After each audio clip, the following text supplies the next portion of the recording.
Olá, galera do Varal Celeste! O vídeo de hoje é para falar da vitória contra o Fortaleza por 2-0 em partida válida pela 10ª rodada do Campeonato Brasileiro de 2025. Vamos lá? Antes de começar o vídeo, aqueles pedidos que são padrão, né? Curta o vídeo, se inscreva no canal ativando o sininho de todas as notificações e compartilhe com seus amigos e seguidores em todas as redes sociais. O Cruzeiro foi a campo com o seguinte time: Cássio, William, Fabrício Bruno, Vijalba e Kaique, Christian, Lucas Romero, Lucas Silva, Marquinhos, Gabigol e Caio Jorge. Entraram ainda no decorrer do jogo Bolace, Eduardo, Kaique Kenji, Murilo Hickman e Lautaro Dias. Bom, um jogo aí de dois tempos e tudo mais distintos, mas daqui a pouco eu comento sobre o segundo tempo. Falar do primeiro. Cruzeiro começa o jogo muito bem. Antes, o vídeo era para ter saído ontem, não saiu. Questão com um probleminha aí na voz. Eu não estava conseguindo falar da altura que eu falo normalmente no momento da gravação. Falhava em determinado momento. Então não dava para gravar, né? Inclusive, eu tô com a ajuda que você acabou de ver aí, né? Então é por isso que tá saindo atrasadíssimo, eu sei, mas, né? Acontece. Eu vou ver se eu consigo colocar o canal no mesmo padrão que é o podcast, né? A versão do produto em áudio, porque o episódio de pós no produto só em áudio saiu ontem, né? O vídeo tá saindo hoje. Vou ver se eu consigo colocar os dois no mesmo padrão, até para não ter muita diferença. Mas falando do jogo, assim, olha, o primeiro tempo meio que até exemplar do que se precisa fazer, e eu achava que o Fortaleza ia criar um pouquinho mais de dificuldade para o Cruzeiro. Sendo muito sincero, porque chega a determinada época do ano, não sei o que acontece, não sei qual que é a mágica que rola, o Vojvoda dá certo o Fortaleza e o Fortaleza engrena. Recentemente o Fortaleza goleou o Colo-Colo, goleou o Juventude, né? E eu achei que seria esse momento estava começando pro Fortaleza. Aí empata, eu acho que é com o Bucaramanga, num jogo que poderia ter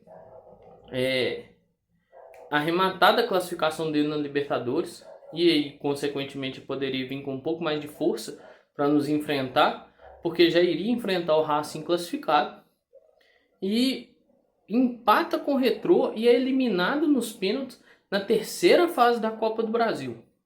E aí gera um outro problema. Ou seja, a coisa que parecia começar a andar foi retrocedendo. Chegou nesse momento, eles têm um jogo, assim como nós temos hoje, né, contra o União de Santa Fé. Eles têm um jogo contra o Racing, só que o jogo deles é na Argentina. O Racing é um adversário muito complicado, nós sabemos disso, infelizmente, né, por experiência própria, nós sabemos o quão complicado é aquele time do Racing. E aí eles têm que traçar uma outra estratégia. Mas ainda assim eu achava que seria um jogo muito complicado. Mas o Cruzeiro achou formas de simplificar a partida. E é o que todos nós queremos. Que o Cruzeiro ache essas formas de simplificar a partida. Alguns lugares vão dizer que o Fortaleza fez a pior partida do ano, né? Assim como o Flamengo fez, assim como o Palmeiras fez, como o Palmeiras faça, né? O próximo jogo é contra o Palmeiras, no Brasileiro. Assim como, sei lá, quem que a gente pode dizer aí dessa sequência? O Vasco fez, o Atlético fez. Aí sim, todo mundo vai falar isso, né? Se todo time quiser fazer a sua pior partida do ano contra nós daqui até o fim do ano, eu não vou importar. Não é um problema para mim. Mas assim, o Cruzeiro também acha formas de dificultar a vida do adversário, impor frustrações ao adversário, impor dificuldade ao adversário e fazer com que pareça de fato que o time está fazendo a pior partida do ano. O Cruzeiro faz isso, está fazendo isso com o seu adversário. E ainda bem que vem fazendo isso, sabe? É o que a gente gostaria de ver.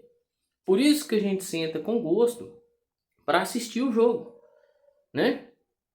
Assim, a gente já sentava antes para assistir o jogo pela instituição nossa, às vezes meio desgostoso e tudo mais, mas hoje tem um certo gostinho de assistir o jogo, que é aquilo que o torcedor esperava ver, um time intenso, pressionante e tudo mais.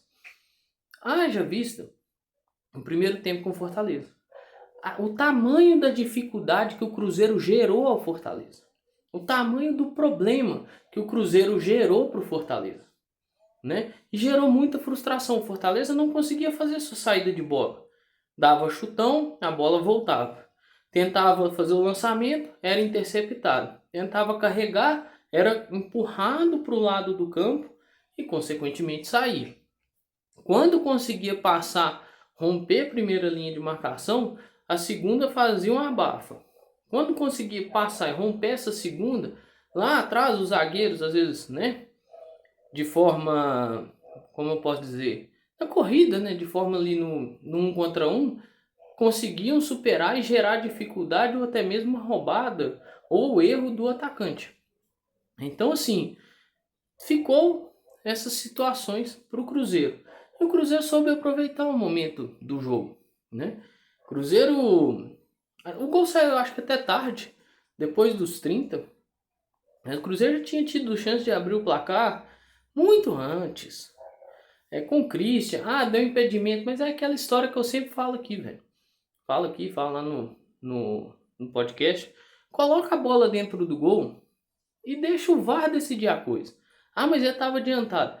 Mas o carrinho foi do jogador do Fortaleza. O jogador do Fortaleza tenta tirar, bate no jogador do Fortaleza, sobra para ele, empurra para dentro do gol, faz o gol e deixa o VAR decidir. O Caio Jorge teve chance, o William teve chance, o William jogou bem. Ia falar do William aqui rapidão, já que eu vou passar por essa chance que ele perdeu. Mas ele teve uma chance que ele entrou na área, que se fosse aquele William de 1 ano atrás, vai. Mais ou menos 1 ano atrás, um pouquinho menos, 10, 11 meses atrás, o William teria chutado aquela bola no gol. A chance que ele entra de frente pro gol e para bater com a perna boa. Não era aquela finalização que ele corta para dentro e bate esquerda, lá na primeira fileira da arquibancada. Não. Era finalização com a perna boa, com a perna dominante. E ele não fez, infelizmente, né? E assim, poderia ter feito, mas aí talvez entra na questão da confiança. E não é, nesse momento, não está sendo forte do William, né? Tá tentando retomar essa confiança, mas aí é uma outra conversa, e que isso possa ser um processo que ele recupere ao longo dos jogos e tudo mais. Mas aí sai o gol do Cruzeiro, inclusive um passe errado do William, que aí são essas pequenas coisinhas que eu não vou mentir, me irrita um pouco. Acho que poderia ter tentado algo mais simples, não passe naquele lugar, mas é aquela, errou, a bola volta, o jogo, né, continua, acha-se o passe no Gabriel Barbosa, e aí o Gabigol dá só um toque para deixar o Caio Jorge assim, na frente do gol, com muita tranquilidade, muita facilidade, assim, né? Facilidade entre aspas, né? Que tinha um goleiro para bater ainda, e o João Ricardo é um dos goleiros que mais tem defesa aí pelas ligas principais do mundo aí, né? A gente sai tentando fechar, o Caio Jorge toca por baixo e abre o placar. Segundo gol parece que tem aquelas formas, né? Se você analisa o jogo, às vezes no mapinha ou com a imagem parada, os famosos triângulos, né? Nas laterais do campo. Cruzeiro forma um triângulo desse, se eu não me engano, acho que é o Romero, o William e o Gabigol que estavam nessa formação, ou o Christian, é um dos dois, ou o Romero ou o Christian, mas o William estava lá. O Gabigol pega essa bola, dá no Lucas Silva, e aí o Gabigol faz algo muito importante. Ele faz uma passagem, isso induz o erro do marcador, porque gera dúvida, né? Nessa passagem o marcador posiciona para fechar ele, enquanto o Lucas Silva dribla o Diogo Barbosa com a perna dominante, né, com a perna direita, trazendo para dentro. Nisso que o Lucas Silva traz para dentro, o marcador tá atrás do Diogo Barbosa, não sei se é o Zé Welles, não sei quem, acho que é o Zé Welles. Fecha o passe, mas não é ali que a bola vai entrar. O Lucas Silva conduz para dentro e bate colocado, fazendo um bonito gol, né? E dando números finais, porque esse foi basicamente o último gol nosso na partida. E aí vem o segundo tempo e, sendo muito sincero, não é que não é importante comentar. É muito importante comentar esse segundo tempo, mas eu não vou comentar dessa forma que eu comentei o primeiro. Apesar que teve um momento lá que foi um freak show, né? O Romero furou, o Lucero furou, virou uma bagunça dentro da área, né? Que não precisava daquilo. Precisava ter atenção quanto a isso aí. Mas não vou comentar muito assim não. Acho que o Cruzeiro não poderia ter abdicado do jeito que abdicou. Tem que ter cautela. Porque assim, mesmo que você gere dificuldade, frustração, erros de um adversário superior, que é o que eu vou colocar de exemplo aqui agora, se você possibilita esse adversário voltar de um jogo, pode gerar problema. O Fortaleza não está bem, isso é um fato. Não é um adversário tão superior. Isso também é um fato, nesse momento, viu? Nesse momento, no momento em que os dois times se enfrentaram, não era um adversário tão superior, né? Teve outros momentos que o Fortaleza era superior, sim, né? Com um conjunto melhor, dizendo conjunto, não peça por peça e tal, conjunto que funcionava melhor. Mas nesse momento não. Então você não pode possibilitar esse time voltar para dentro do jogo, né? É um time que nesse momento não é tão superior, mas em outros momentos poderia ter causado um problema. Em outra situação de jogo, por exemplo, no próximo final de semana, pode vir a ser um problema. Então você não pode possibilitar isso, né? Que o adversário consiga voltar para a partida, voltar a jogar, ter as ações do jogo, né? Mas por que eu não vou ficar me estendendo e comentando muito sobre o segundo tempo? Eu vou curtir essa vitória aí, apesar que hoje já tem outro jogo e tudo mais, mas eu aproveitei para me deliciar com esse momento do clube. Tinha pelo menos uns 3 anos que a gente não via isso. A última vez foi em 2022. Então, torcedor, assim, óbvio, tem coisas a serem trabalhadas, melhoradas, e o Jardim com certeza, junto com a sua comissão, sabe disso. Mas tem coisas, não é boa. Vamos aproveitar o momento, né? Eu entendo essa desaceleração no segundo tempo do Cruzeiro como algo que reflete o momento do clube também. Porque desde o dia 29 de março, o Cruzeiro joga fim de semana, meio de semana, fim de semana, meio de semana, fim de semana, meio de semana. Isso pesa, né? Tem um peso físico. Esse jogo, nesse formato, né? Cruzeiro dominante, Cruzeiro, né? Sufocante em cima do Fortaleza, fosse num outro momento, com um descanso maior, talvez não teria essa baixa no segundo tempo. Não teria baixado o ritmo, a intensidade no segundo tempo. Mas nesse momento, que é uma reta final, né? Para a pausa aí para a data FIFA, que enfrentou o Fortaleza domingo, dia 25. Enfrenta agora o União de Santa Fé hoje, dia 28 de maio. Enfrenta o Palmeiras dia 1º, mas aí você vai pegar. Teve Mirassol, União de Santa Fé na Argentina, Internacional em Porto Alegre, Mushuc Runa no Mineirão, São Paulo, lá em São Paulo, Bahia aqui no Mineirão, Bragantino em Bragança Paulista, Palestino no Chile, Vasco em Uberlândia, o Vila Nova aqui no Mineirão, Flamengo no Mineirão, Mushuc Runa lá no Equador, na altitude. O clássico, que por si só, o esporte, né? Esporte antes, Palestino aqui no Mineirão, o clássico que por si só gera muita dificuldade, só que eu acho que eu já passei umas 3 mãos cheias, né? Tá começando mais uma. Aí teve o Vila Nova em Goiás, Fortaleza lá no Castelão, e agora vai ter o União de Santa Fé e o Palmeiras, terminando com Vitória. Antes da pausa, mas eu não falei o jogo do Vitória, porque tem uma pausa aí de 10 dias entre o jogo do Palmeiras e o jogo do Vitória. Mas antes da pausa, o último jogo é o Vitória. Ou seja, eu passei aí por muitos jogos. Então faz um certo sentido, né? O que aconteceu, essa baixa na intensidade do time no segundo tempo. Acho que isso não pode ocorrer em outro cenário, contra um time melhor. Mas é compreensível isso ter acontecido. E numa boa, eu vou tentar aproveitar. Porque já tinha pelo menos uns 3 anos que nós não víamos o Cruzeiro dessa forma. Com aí 9 jogos sem perder, né, e que, numa boa, aumente cada vez mais essa sequência aí, que é muito bom e facilita até alguns processos para o treinador, para o time, para o torcedor. É algo maravilhoso. É muito bom esse momento nosso. Terceiro colocado, 20 pontos, né? Claro que,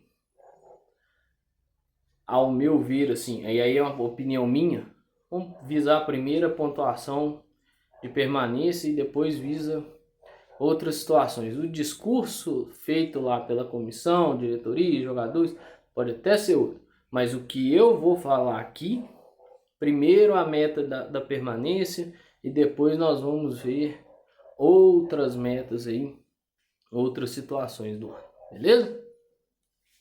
Bom, pessoal, agora é o bloco de falar das camisas, só que antes tem um assunto aí que eu preciso falar dele. É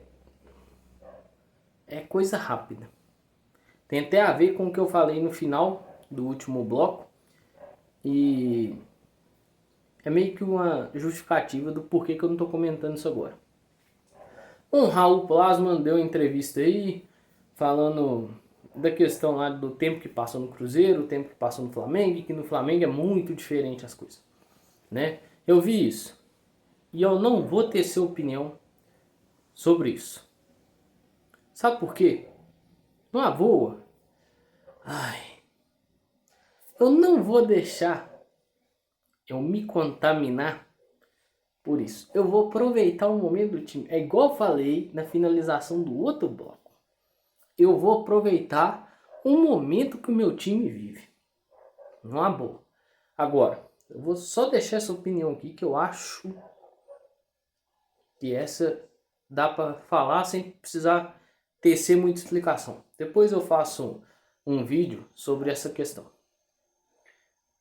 O Raul lá vai por um caminho que não é interessante. Eu entendo a questão do recebimento, eu entendo que o Cruzeiro deve a ele, eu entendo muita coisa. Mas eu acho que ele vai por um caminho onde ele não vai queimando só a idolatria dele. Ele vai queimando o legado. Isso é complicado. Porque é um caminho que costuma não ter reversão. Então eu acho que está precisando ter um pouquinho mais de tato. Ah, mas o Cruzeiro não me pagou. Ah, eu saí do Cruzeiro, o Cruzeiro não me pagou. O Cruzeiro vai pagar. Recuperação judicial, ela corre, ela está sendo paga e tudo mais. O Cruzeiro vai pagar. Ao menos é o que se espera que o Cruzeiro cumpra com a recuperação judicial. Que foi deixado ajeitado e que se continue cumprindo. Mas eu acho que ir pelo caminho de queimar a idolatria e queimar o legado é perigoso. Perigoso. Tô precisando ter um pouquinho mais de cautela. Limpar a amargura do coração e um pouquinho mais de cautela na fala. Beleza? Bom, agora falando só sobre as camisas, eu não vou nem fazer corte, fazer nada. Só sobre as camisas. A camisa que tá lá no manequim é de 2017, de goleiro. Vou chegar até um pouquinho para trás. De goleiro tem aquele autógrafozinho do Fábio, que se tinha, né, nas camisas vendidas em loja. Tô caçando um jeito de circular o autógrafo aqui, né? Aqui, ó, aquele autógrafo, né? Ou seja, número 1, nome do Fábio, papapá, aquela coisa toda. Com essa camisa aqui, se eu não me engano, eu já vesti a branca, a azul já esteve ali, a vermelha já esteve ali. Eu já fiz vídeo com a dourada de goleiro, a vermelha de goleiro, né? E já apareceu no vídeo aquela azul marinho com detalhes em prata. Com essa camisa aqui, eu fecho as camisas de 2017. Essa foi a camisa de goleiro, juntamente com aquela dourada e vermelha. Compôs, né, a coleção daquele ano, além das camisas de linha. A tradicional azul, a tradicional branca e a terceira camisa que todo mundo gosta muito, que é aquela azul marinho com detalhes em prata. Essa camisa aqui é de 2022.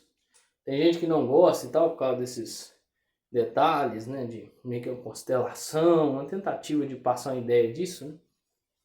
Mas eu curto essa camisa. Então, porque, assim, né, tem aquele primeiro escudo do Cruzeiro e tudo mais. Nas costas tem o escudo do Palestra e esse escudo fechado. Então, por que de eu ter vindo com essas duas camisas aqui?